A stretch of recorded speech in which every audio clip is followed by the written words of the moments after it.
Menu given in hotel, बहुत बढ़िया example. Yes, फिलहाल मैं जो क्वेश्चन पूछ रहा हूं उसका आंसर मैं पढ़ रहा हूं। Invite, yes, it was not an offer. ये एक्चुअली मैं इनवाइट कर रहा हूं कि आप लोग आइए, जो भी इंटरेस्टेड पार्टी है मेरे साथ बैठिए ऑन टेबल, डील फाइनल करते हैं। Okay, so very important point what we are discussing. अब बच्चों, ऊपर मैंने पढ़ा कि आई थिंक किसी स्टूडेंट ने मेनू का दिया। होटल में जो मेनू कार्ड होता है मालूम है ना, जब आप जाते हो तो वेटर आपको पहले मेनू ला के देगा। उसमें अलग अलग आप देखो डिशेस के रेट लिखे होंगे, रिस्पेक्टिव सामने रेट लिखे होंगे। तो व्हाट इज मेनू? होटल में जो मेनू दिया जाता है, is it offer or invitation to an offer? तो बच्चों, it is invitation to an offer. Oh Rishabh, it is invitation to an offer. आप मेनू पढ़ते हो, फिर पढ़कर आप वेटर को ऑर्डर देते हो, पढ़कर फिर आप ऑफर देते हो, एंड फिर वो लाके देता है, that is acceptance. Try to get this point. Rishabh, are you getting this point? Rishabh, okay, हाँ, होने दो मिस्टेक, कोई प्रॉब्लम नहीं। तो होटल में जो मेनू होता है बच्चों, that is also one of the example of, you can say, invitation to an offer. आपको इन्फॉर्म किया जा रहा है कि देखो ये सारी डिशेस हमारे होटल में मिलती है, इनका ये फिलहाल रेट है। अब आपको जो भी इंटरेस्टेड है आप ऑर्डर कीजिए, ऑर्डर कीजिए मतलब ऑफर दीजिए। अगर हमारे पास है तो हम आपको सर्व करेंगे। अब एक बार मैं सुबह सुबह पहुंच गया होटल में, मैंने कहा कि लंच थाली ले आओ। 10 बजे ही पहुंच गया मैं। वो बोलते नहीं सर, दोपहर को 2 बजे मिलेगा, जबकि उसमें था मेनू कार्ड में। लेकिन मैंने ऑफर दिया पढ़कर, लेकिन उस वक्त वो अवेलेबल नहीं, उन्होंने ना बोल दिया। तो क्या मैं केस कर दूं क्या? ऐसा कैसा केस कर दूं क्या? पॉसिबल नहीं है बच्चे, उस वक्त वो अवेलेबल नहीं है कि नहीं? क्या बोलते हैं बच्चों, कोई आर्ग्यूमेंट करना है क्या? कुछ कंफ्यूजन हो रहा है? देखिए, ओके, वेरी गुड। तो बच्चों यहां पर अभी भी मैंने कुछ रीड नहीं किया है, अभी भी हम उसी पॉइंट पर डिस्कस कर रहे हैं। मैं एक क्वेश्चन पूछ रहा हूं, मुझे याद आ गया, एक और किताब में मैंने पढ़ा था, बुक में बच्चों। आप देखो ना, जब भी शॉपिंग वगैरह करने जाते हो, स्पेशली जैसे कि आपको शर्ट्स या जैसा कुछ कपड़े खरीदने हैं, readymade garments and all, Diwali है, क्रिसमस आ रहा है ना? तो मुझे ये बताइए, जब हम कपड़े खरीदने जाते हैं बड़े शोरूम्स में, तो वहां कुछ मूर्तियां रखी जाती थी, कुछ स्टैच्यू, कपड़े पहना के स्टैच्यू रखे जाते हैं प्राइस टैग के साथ। क्या बोलते हैं उसको इंग्लिश में? मकविन कुछ ऐसा कुछ बोलते हैं शायद। ओके, और मैं ये नहीं कर पा रहा हूँ। हाँ, डमी रहते हैं ना जो, yes yes lance, you right. और डमीज को खड़ा किया रहता है, तो कोई शर्ट पैंट पहना कर with price tag and all. Okay, अब आप मुझे बताइए, दैट इज माय क्वेश्चन, वो जो स्टैचू टाइप या डमी टाइप व्यक्ति को खड़ा किया है वहां पर with shirt pant and tag है उस पे, शर्ट पर 2,000 का, ट्राउजर पर 3,000 रुपए, ये वो शोरूम क्या कर रहा है? आपको ऑफर दे रहा है कि इनविटेशन टू ऑफर? सोच के आंसर देना बच्चों, if you can understand my question. What do you think? I think Kusum has given the answer. Again बहुत सारे बच्चों ने आंसर दिया है। Is it offer or invitation to an offer?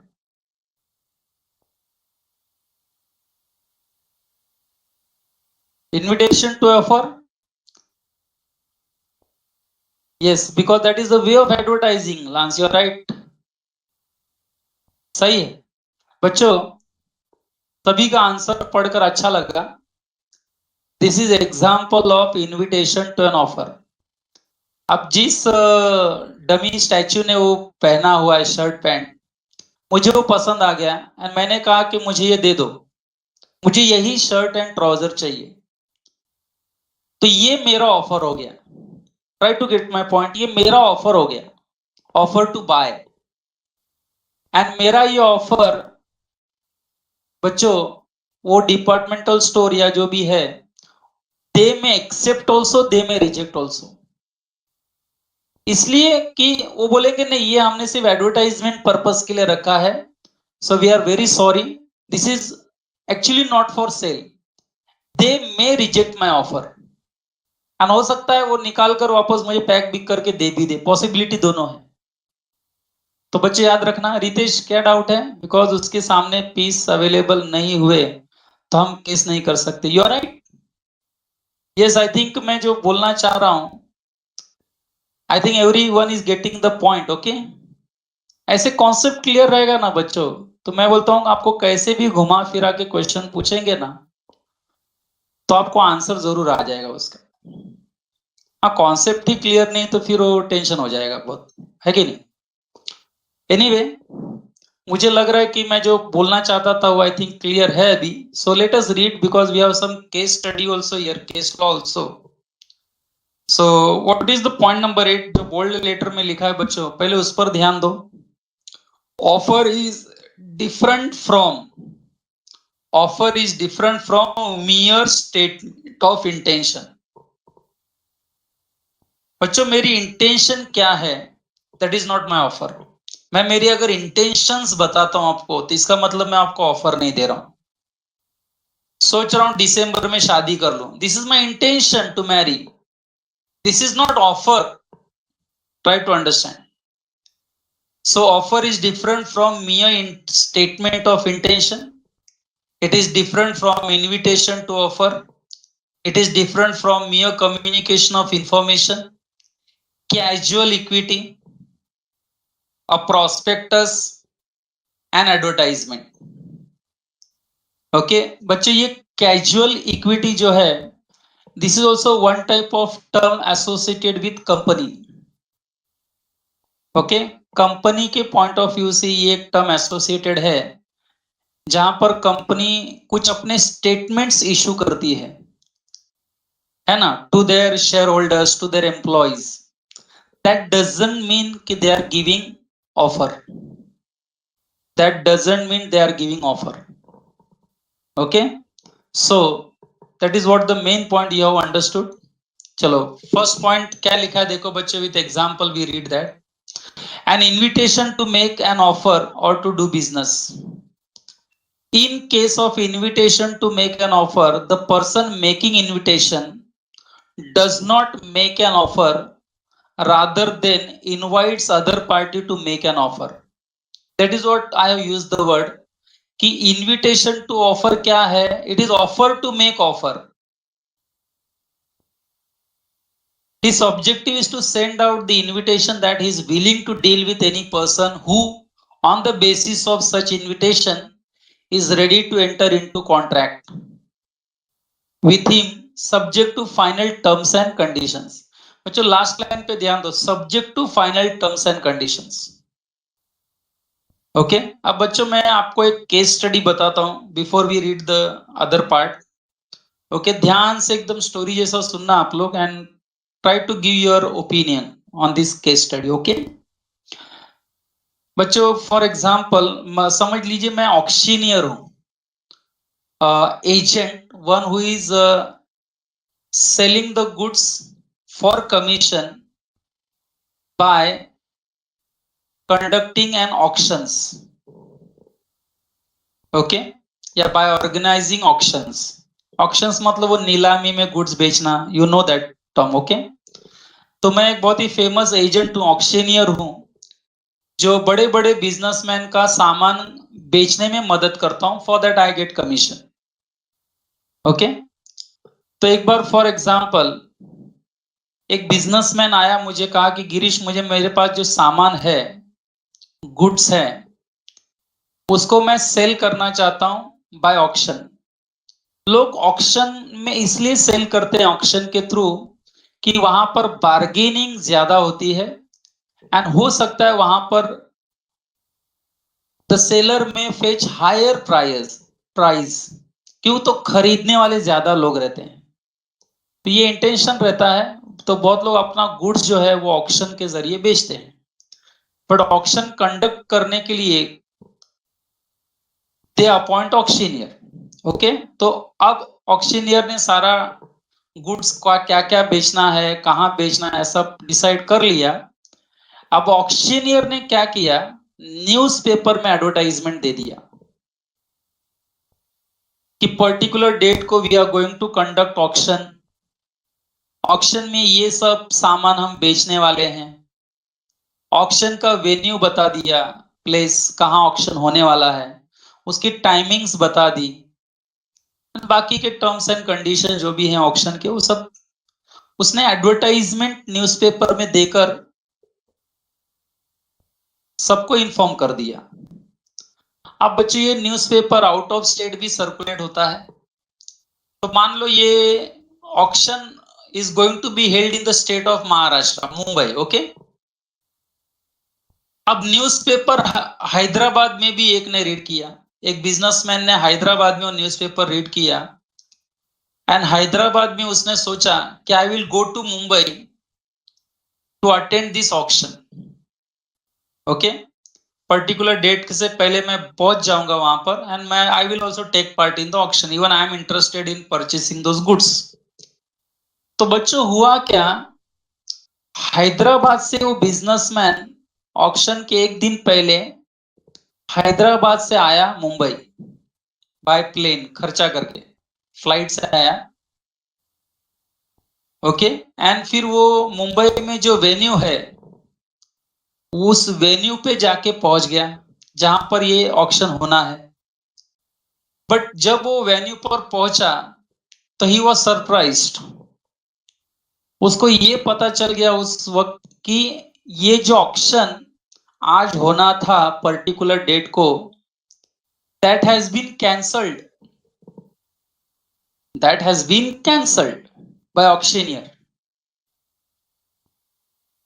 अब बच्चों आप मुझे बताइए, इस केस में हैदराबाद से जो बिजनेसमैन आया है ऑक्शन को अटेंड करने के लिए, क्या वो ऑक्शनियर या सेलर के ऊपर लीगल केस कर सकता है एंड अपना जो भी लॉस हुआ है उसको वो रिकवर कर सकता है क्या?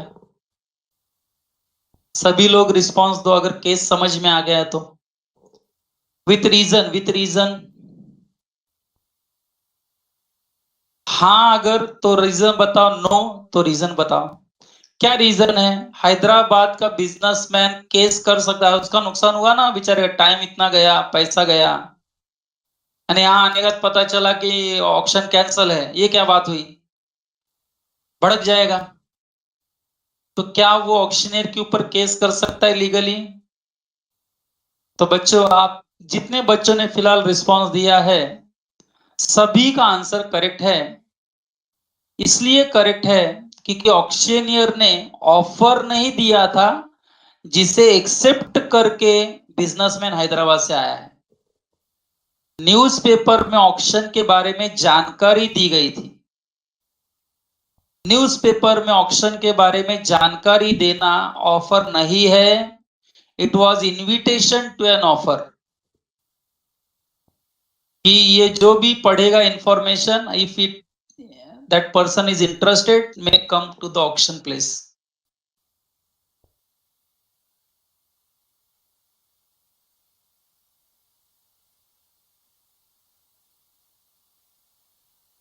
Yes, everyone has given correct answer. I can read those answers. Okay, perfect. तो बच्चों मुझे जो बताना था आई होप सबको क्लियर हो गया। ओके हाँ, अब बच्चों मान लीजिए ऑक्शन हो गया, ऑक्शन शुरू हो गया, मान लीजिए ऑक्शन शुरू हो गया। अब ऑक्शन में जब ये हैदराबाद का बिजनेसमैन अपनी बोली लगाएगा, प्राइस बोलेगा, बिडिंग करेगा, बिडिंग, उसको क्या कहेंगे आप?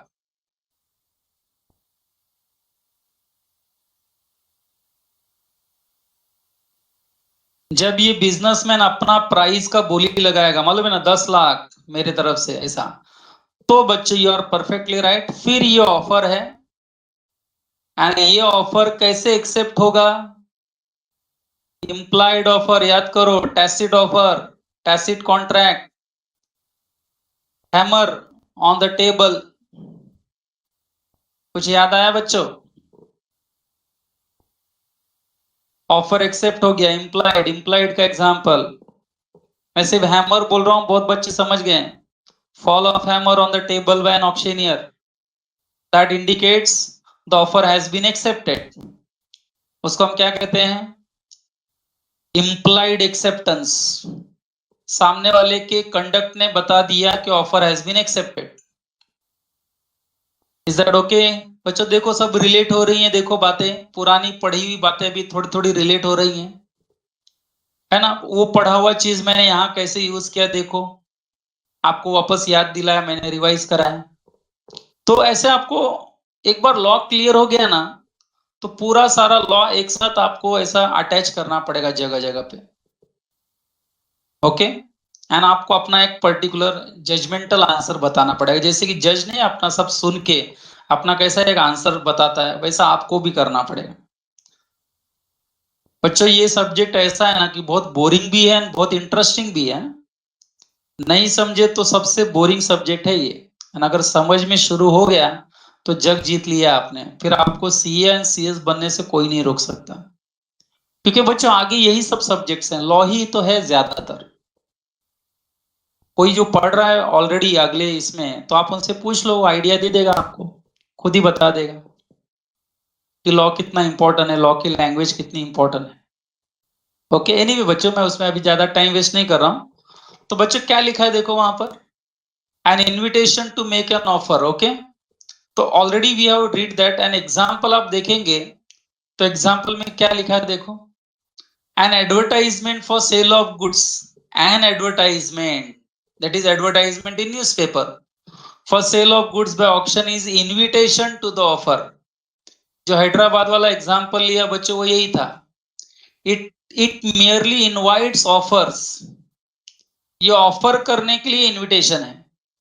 बिड्स, बिड्स मतलब बोली लगाना। बोले ना ऑक्शन में कोई अपने तरफ से प्राइस कोट करता है, that is called bidding,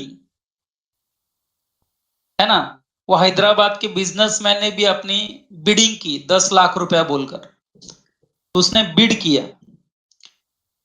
similarly red hearing prospectus, red hearing prospectus, बच्चे जब आप ये कंपनी एक्ट पढ़ोगे तो रेड हेयरिंग प्रोस्पेक्टस के बारे में डिटेल में पढ़ोगे।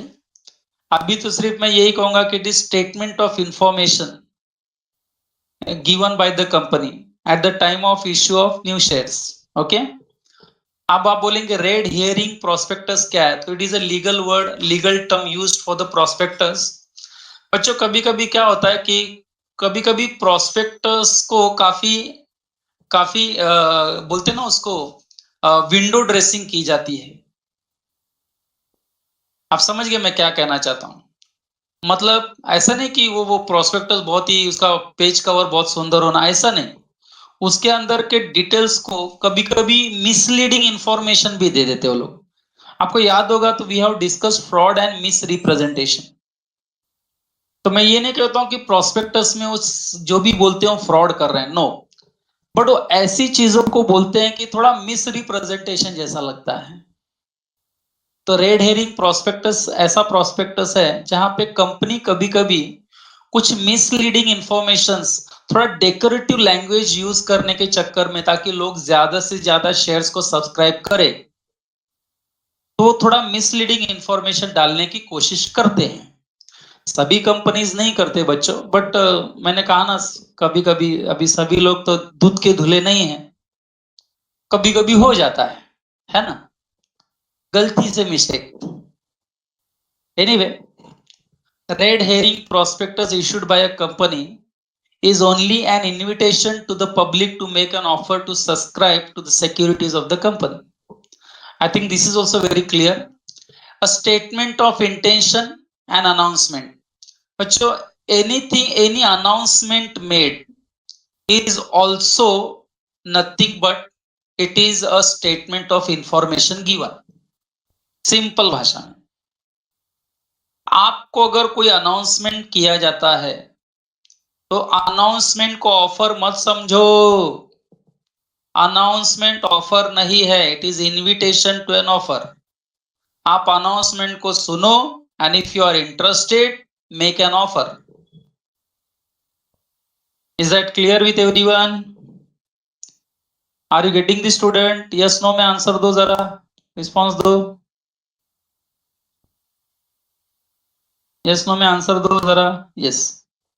कोई कंफ्यूजन बच्चों तो प्लीज पूछो. हाँ, जरा भी टेंशन मत लो. हाँ, जरा भी टेंशन मत लो, पूछते पूछते जाने का. हाँ? समझ लो, फेस टू फेस हम पढ़ रहे हैं. ओके, मैं टीचर कम फ्रेंड हूं आपका, ऐसा एजम्पशन करके डाउट पूछो. आपको लगता है माइंड में कोई ऐसा फनी डाउट आ रहा है लीगली, वो भी आप पूछ सकते हैं बच्चों. It has to be very 100% clear. Okay, मुझे कुछ गुस्सा नहीं आएगा, डरो नहीं. ओके, आपका पॉइंट क्लियर होना चाहिए, दैट इज आवर इंटेंशन, है ना. कि पूरा क्लियर रहेगा तो आप बहुत अच्छे से स्कोर कर पाएंगे बच्चों. मैं स्लो जरूर जा रहा हूं, बट आई होप सबको क्लियर जरूर हो रहा है. मेरा डिस्कशन थोड़ा स्लो रहता है. ओके बच्चों, so let me continue. Point number 3, offer must be distinguished from answer to a question. बच्चों, इसके ऊपर ही केस स्टडी बना है, केस लॉ बना है. ओके, जैसे कि अगर आप मुझे पूछते हो, मैं सामान लेकर बैठा हूं बेचने, एंड आप मुझे आके पूछते हो कि ये सामान कितने में दे रहे हो, कितने में बेच रहे हो. आपने क्वेश्चन पूछा मुझे, ये सामान कितने में बेचने में इंटरेस्टेड हो. तो मैंने कहा नॉट लेस देन 100 रुपीज. तो मेरा आपके क्वेश्चन को मैंने आंसर दिया. आपके क्वेश्चन को आंसर देना ये ऑफर प्लस एक्सेप्टेंस नहीं है. आपने क्वेश्चन पूछा, मैंने आंसर दिया, इसका मतलब ये ऑफर नहीं है. ट्राई टू अंडरस्टैंड क्या कहा मैंने. ओके, जैसे कि आपने कहा ये कि ये सामान कितने में बेच रहे हो. मैंने कहा 100 रुपीज में. तो आपने कहा बेचोगे मुझे. अब जब आपने कहा बेचोगे मुझे, तो वो आपका ऑफर है. पढ़ाई के लिए मेहनत तो सब करते हैं, लेकिन स्मार्ट स्टडी कौन करता है? प्री एग्जाम ऐप के साथ बनाइए अपनी तैयारी super smart. Pre exam app देता है वाइड रेंज के एग्जाम्स की तैयारी, जैसे JEE, NEET, CAT, CA foundation, CS CET, banking, railway, SSC, MBA entrance, SYJC, com, TYB com और भी बहुत कुछ. Chapter wise tests and mock tests, detailed performance analysis, और अब तैयारी होगी एकदम परफेक्ट. कहीं भी कभी भी पढ़ाई करें. और एक विशाल क्वेश्चन बैंक आपकी तैयारी को बनाए आसान. इंस्टेंट इवैल्यूएशन से तुरंत जानिए अपनी परफॉर्मेंस और पाएं पर्सनलाइज्ड फीडबैक. तो अब देरी किस बात की? प्री एग्जाम ऐप डाउनलोड करें और अपने नाम से रजिस्टर्ड करें और एक विशाल क्वेश्चन बैंक बिल्कुल फ्री और अपनी सफलता की कहानी लिखें. लिंक डिस्क्रिप्शन में है. प्री एग्जाम ऐप स्मार्ट तैयारी का साथी. उसके पहले जो आपने रेट फाइनल पूछा, अब मैं किसी भी शॉप में जाकर किसी भी सामान का रेट पूछूं, तो क्या मुझे खरीदना ही पड़ेगा क्या?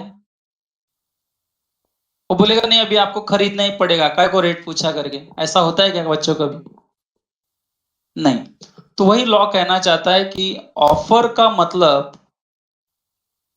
अलग होता है एंड किसी क्वेश्चन का आंसर देना is different. Okay, don't get mixed up. Offer is different, and when you are answering to a question, that is entirely different. And that is what they are trying to explain in the very leading case. Okay, जो आपके screen पर आपको दिख रहा है, Harvey versus facie, foreign country का case study है. Okay, इस केस में बच्चों आप देखेंगे तो एक व्यक्ति दो प्रश्न पूछ रहा है. मैं आपको पहले क्लियर कर दूं क्या है. एक व्यक्ति दो प्रश्न पूछ रहा है, उसमें से केवल मैं एक का आंसर दे रहा हूं, एक का आंसर नहीं दिया. तो इसका मतलब ऑफर एक्सेप्ट हो गया? ऐसा नहीं. शॉर्टकट में मैंने बता दिया. ओके बच्चों, शॉर्टकट में मैंने बता दिया. तो ये जो केस लॉ है हार्वी वर्सेस फेसी, इसमें फैक्ट क्या था जरा देखो बच्चों. थोड़ा लैंग्वेज मैनेज करो. हाँ बच्चों, जरा टेंशन देगा आपको ये लैंग्वेज, लेकिन जरा मैनेज करो. क्या लिखा है देखो, शुरुआत करते हैं पढ़ने की। तो सबसे पहले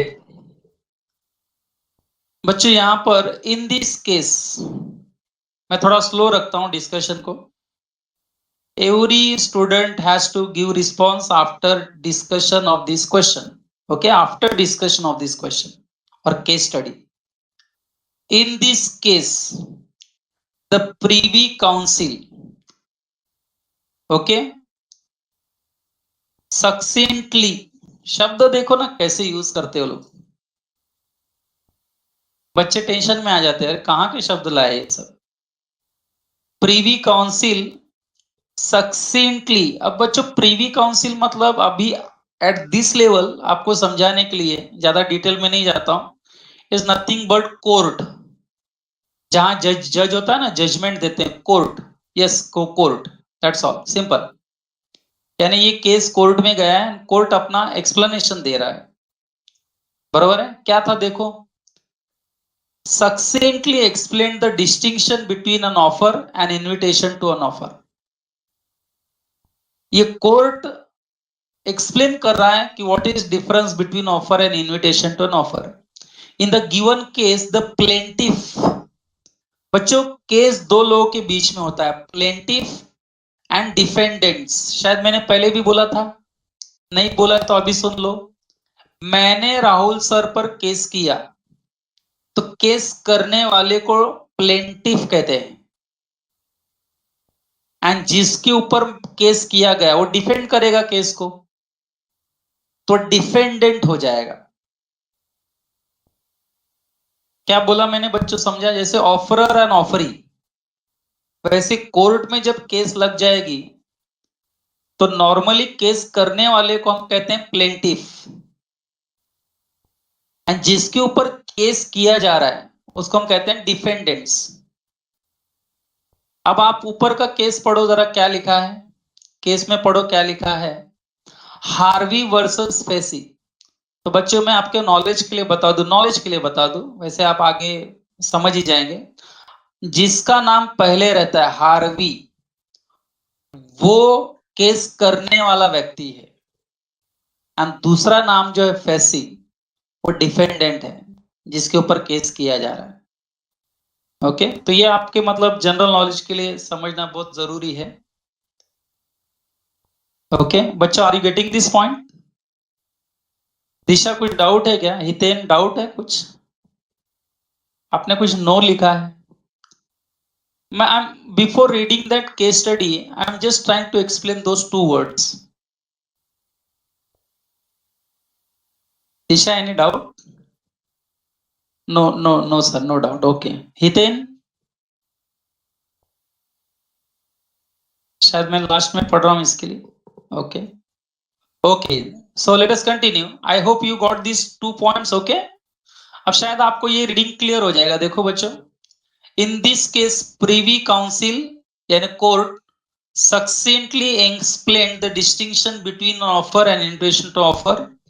In the given case, plaintiff through telegram, अच्छा टेलीग्राम आप बोल सकते हो आज के डेट का स्पीड पोस्ट, पुराने जमाने में हम उसको टेलीग्राम कहते थे। इंफॉर्मेशन पोस्टल डिपार्टमेंट जल्द से जल्द पहुंचाता था। आप you can ask your parents, speed post आपको जैसा पता है ना बच्चों, speed post, you can ask your parents, पुराने जमाने में टेलीग्राम करके हुआ करता था, बरोबर है। और आप देख रहे हो केस वाज 1893 का केस है बच्चों। यू कैन अंडरस्टैंड मैं क्या कह रहा हूं, 130 साल पुराना केस है। तभी स्पीड पोस्ट नहीं था, टेलीग्राम था। ओके सो तो बच्चे यहां पर प्लेंटिफ ने टेलीग्राम के थ्रू डिफेंडेंट को, सामने वाले को 2 क्वेश्चंस पूछे थे। Which were those 2 questions? Which were those 2 questions? Will you sell us bumper hall pen? Offer दिया था, Will you sell us bumper hall pen? क्या आप हमें पर्टिकुलर बम्पर हॉल पेन बेचेंगे, बेचना चाहेंगे? And telegraph, but it's not telegraph, it should be Telegram. Okay, spelling mistake है. It's one and the same actually. Telegram, telegraph. But telegraph is something is associated with telephone. है ना, बोलने वाला conversation. ठीक है, so it should have been the word telegram. And दूसरा प्रश्न ये है कि हमें आपकी लोवेस्ट कैश प्राइस क्या है वो टेलीग्राम से बताइए. तो दो प्रश्न किए. किसने प्रश्न किए? दो प्रश्न किए. नाम लिखो. केस के एंगल से नाम लिखो. केस लॉ के नाम से लिखो. किसने ये दो प्रश्न किए? हार्वी ने. Very good. मैं ये आंसर चाहता था. हार्वी. यस, हार्वी ने दो क्वेश्चंस पूछे. किसको? फेसी को. पहला प्रश्न क्या था? Are you interested in selling this Bumper Hall Pen? And second question was tell us by telegram what is your lowest cash price, यानी इसका प्राइस क्या है. तो बच्चों फेसी ने क्या किया? डिफेंडेंट ने सेकंड पैराग्राफ पे अगर आप ध्यान देंगे, yes everyone is right. Yes, Harvey ने क्वेश्चन पूछा था ये. यस बच्चों, टाइप किया हुआ आंसर मैं पढ़ पा रहा हूं आपका. Very good. तो बच्चों डिफेंडेंट्स यानी कि बच्चों फेसी ने, ठीक है बच्चों, रिप्लाइड, इन्होंने भी रिप्लाई दिया है through telegram that lowest price for Bumper Hall Pen is $900, यानी कि इंडियन रुपीज में बात करूं तो ₹900. ओके, यूएसए का है डॉलर्स, तो $900 लिखा है. देखो, मुझे ये बताओ, यहां डिफेंडेंट ने, फेसी ने पहले क्वेश्चन का भी जवाब दिया एंड दूसरे का भी जवाब दिया कि सिर्फ दूसरे क्वेश्चन का जवाब दिया? Please type. We are going very slow for this case law.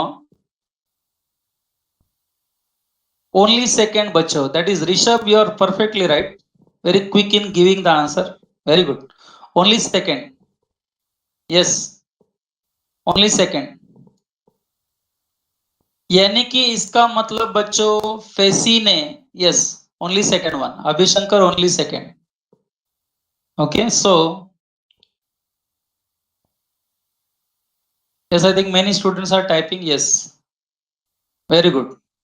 Ved, Harita, Lakshman Das, Ritesh, Chris, सभी का आंसर सही है बच्चों.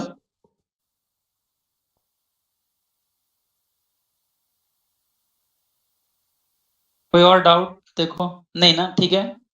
तो बच्चों यहां पर as far as defendant is concerned, Facey is concerned, Facey ने प्रश्न पूछे थे, सॉरी हार्वी ने प्रश्न पूछे थे, दो क्वेश्चंस पूछे थे, but defendant answered only the second one. And answer of the second question doesn't mean that Facey has accepted the offer. क्योंकि will you sell us Bumper Hall Pen, उसका जवाब दिया ही नहीं ना इन्होंने सिर्फ प्राइस बता दिया कि हमारा लोवेस्ट प्राइस हम जो कोट कर रहे हैं वो $900 है. बच्चों लोवेस्ट कैश प्राइस का एक और भी मतलब निकलता है कि हमने लोवेस्ट कैश प्राइस बता दिया है, बट दैट डजंट मीन कि we are going to sell that pen only at $900. अब आप आइए, हमको ऑफर दीजिए, फिर हम बताएंगे. आपने देखा होगा कभी कभी कुछ एडवर्टाइजमेंट्स में हम लोग बोलते, देखो स्टार्टिंग एट ₹99. तो इसका मतलब क्या 99 रुपीज में ही हर सामान मिलेगा क्या? नहीं. That is the minimum cash price. वहां से शुरुआत होगी, फिर आगे बढ़ते जाएगा. ये सारी चीजें आपको ऑलरेडी क्लियर है. तो बच्चे यहाँ defendants replied telegram that lowest price of Bumper Hall Pen is $900. The plaintiff sent another telegram. फिर प्लेंटिफ को जब लोएस्ट कैश प्राइस मिला तो प्लेंटिफ ने दूसरा टेलीग्राम भेजा एंड क्या कहा? We agree to buy Bumper Hall Pen at $900. However the defendant मतलब कौन? Facey refuse to sell the property at the price.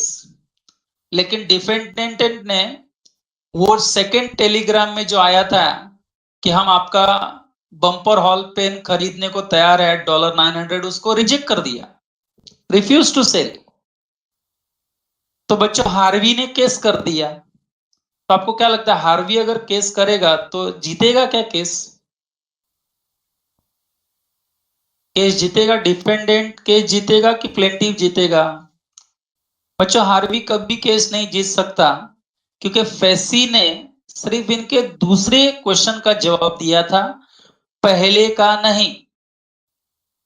पहला जो ऑफर हार्वी ने पुटअप किया था, फेसी ने उसको जवाब नहीं दिया था,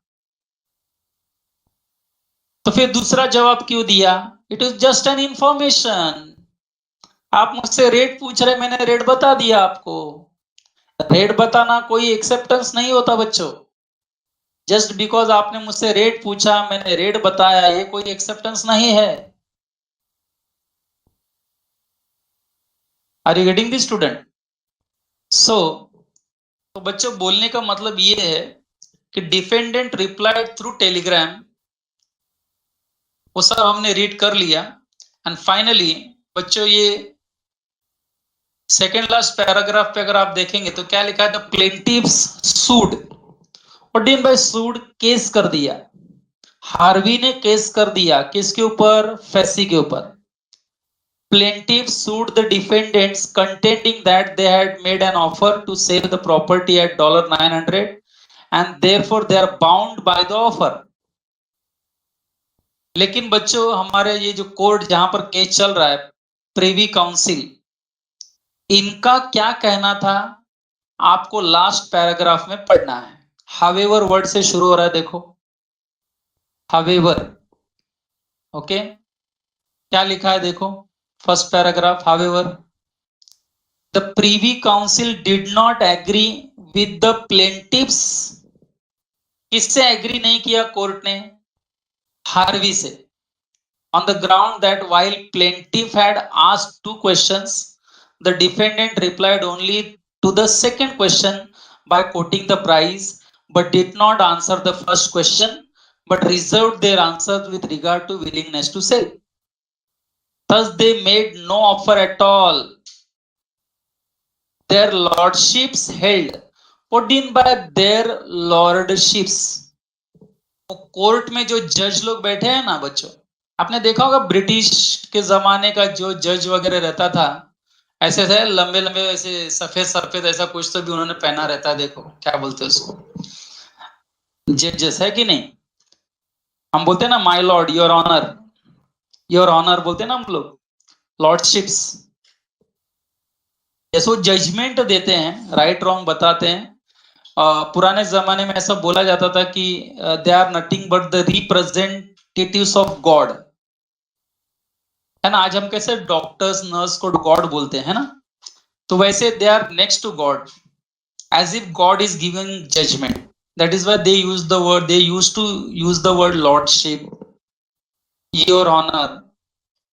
रिस्पेक्ट देना पड़ता है, वो लेवल की रिस्पेक्ट उनको देनी पड़ती है। I hope you get this point. Okay, ज्यादा टाइम नहीं लेते इस पर।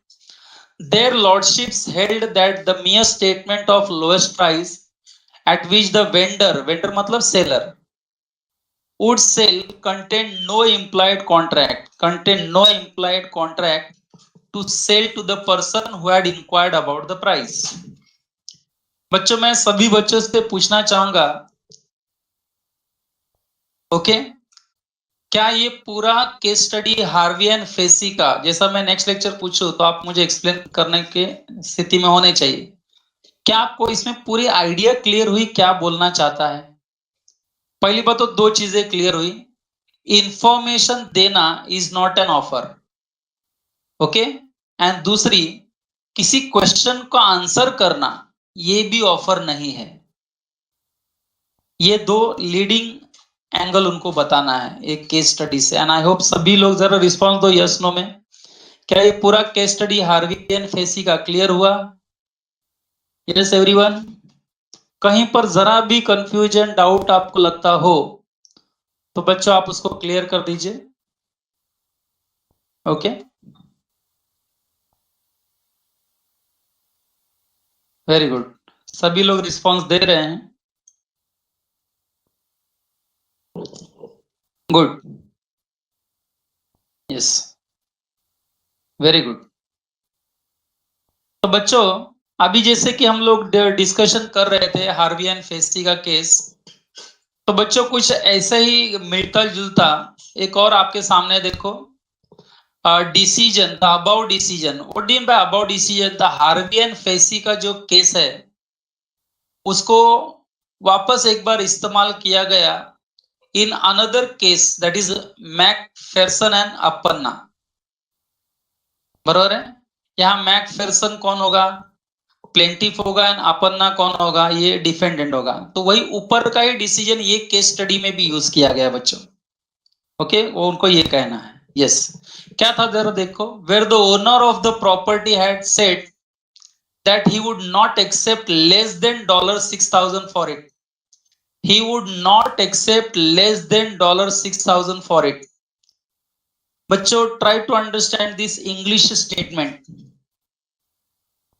प्रॉपर्टी का जो ओनर था उसने क्या कहा कि I would not accept less than $6,000 for my property which I am intended to sell. तो इसका मतलब क्या वो 6,000 रुपए में बेचने का ऑफर दे रहा है क्या? $6,000 में बेचने का ऑफर दिया है क्या उसने? ये सेंटेंस से ऐसा पता चलता है क्या हमको? नहीं। वो बोलता है कि मैं $6,000 से कम नहीं बेचना चाहता। इसका मतलब हिज एक्सपेक्टेशंस आर मोर। हो सकता है वो उसको 7,000 चाहिए, हो सकता है उसको $8,000 चाहिए, हो सकता है उसको $10,000 चाहिए, बट नॉट लेस देन $6,000। तो क्या कोई केस कर सकता है क्या? नहीं, तुमने $6,000 का मुझे ऑफर दिया था, अब तुमको एक्सेप्ट करना ही पड़ेगा। Is it possible? नो। ये तो सिर्फ उसने अपने तरफ से जानकारी दी कि देखो मैं अपनी प्रॉपर्टी बेचना चाहूंगा, but not less than $6,000। It just an information given. इसका मतलब now you come and give me offer कि आप कितने में खरीदने में इंटरेस्टेड हो, है कि नहीं? मैं 6,000 से कम बेचने वाला नहीं हूं। इसका मतलब मैंने 6,000 का ऑफर नहीं दिया है, just an information. So this statement did not indicate any offer, but indicated only an invitation to an offer. तो आई होप बच्चों ये जो केस है मैकफेरसन एंड अपन्ना का, जरा रिस्पॉन्स दो। Is this clear?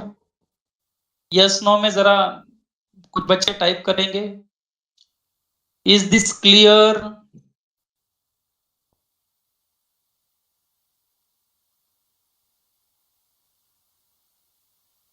ओके, कोई डाउट हो तो डाउट पूछ भी सकते हैं।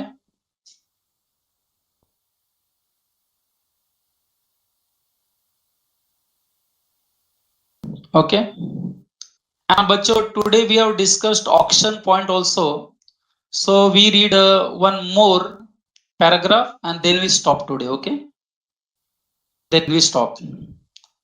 तो बच्चों, on the screen you can see before point number 9 there's one another case study.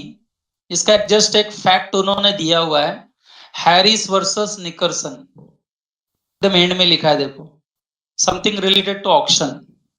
Similarly when goods are sold through auction, the auctioneer. बच्चों, ऑक्शनियर कौन है? सेलर या एजेंट? टाइप करो,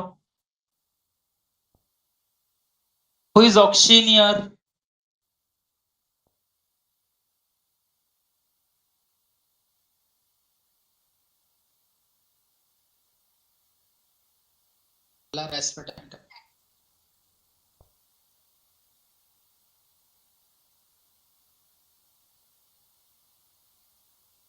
Okay, I think everyone has given the right answer. Auctioneer.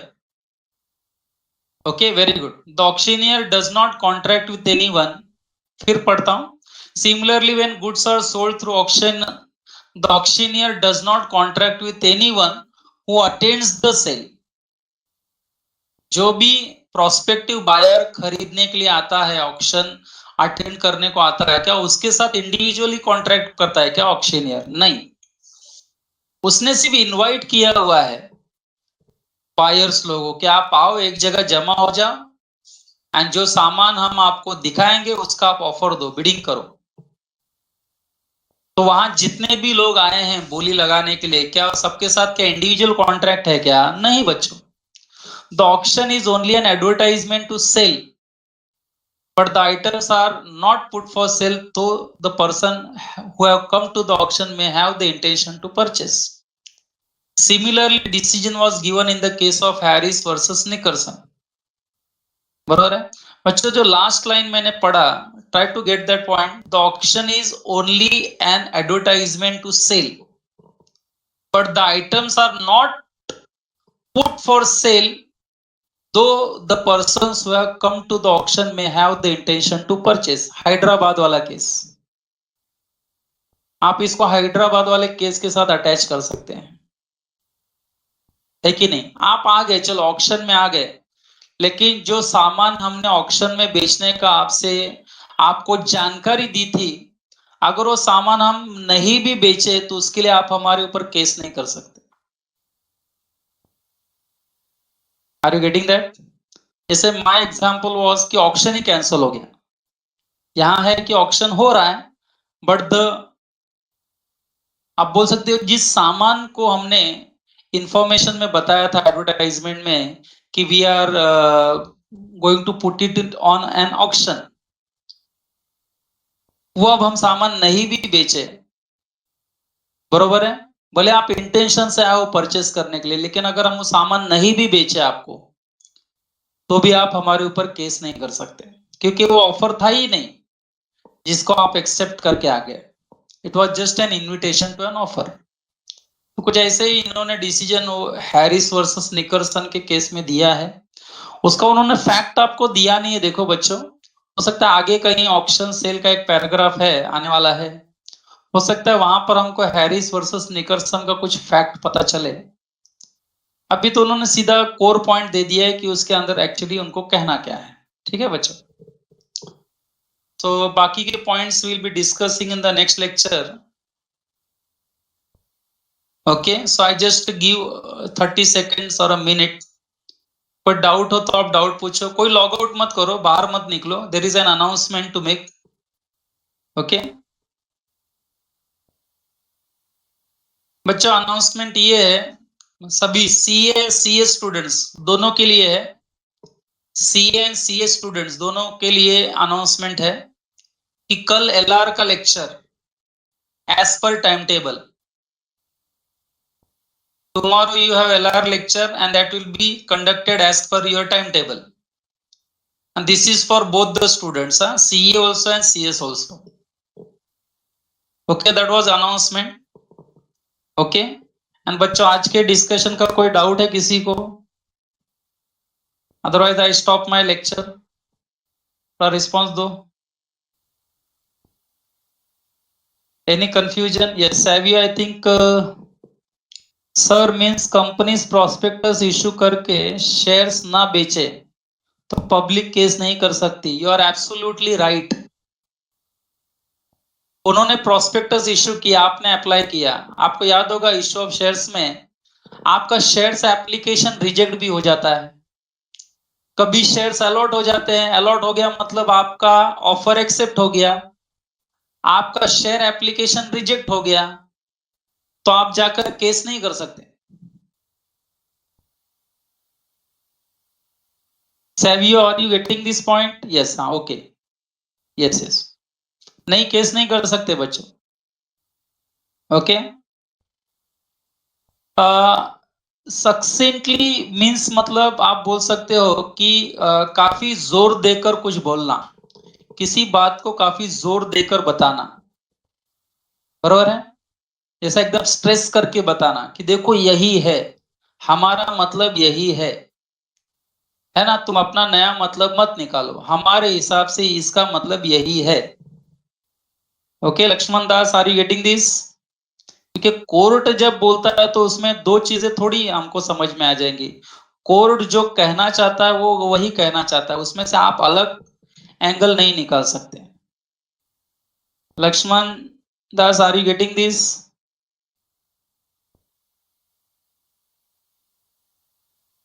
सक्सेंटली means court आपको जो कहना चाह रहा है कोर्ट उसी पर कायम है। ओके, आप उसमें से अलग मीनिंग नहीं निकाल सकते बेटा, ठीक है। ओके, तो should I stop my lecture today? Okay, we'll meet tomorrow. I hope announcement is clear. Okay, okay student, thank you.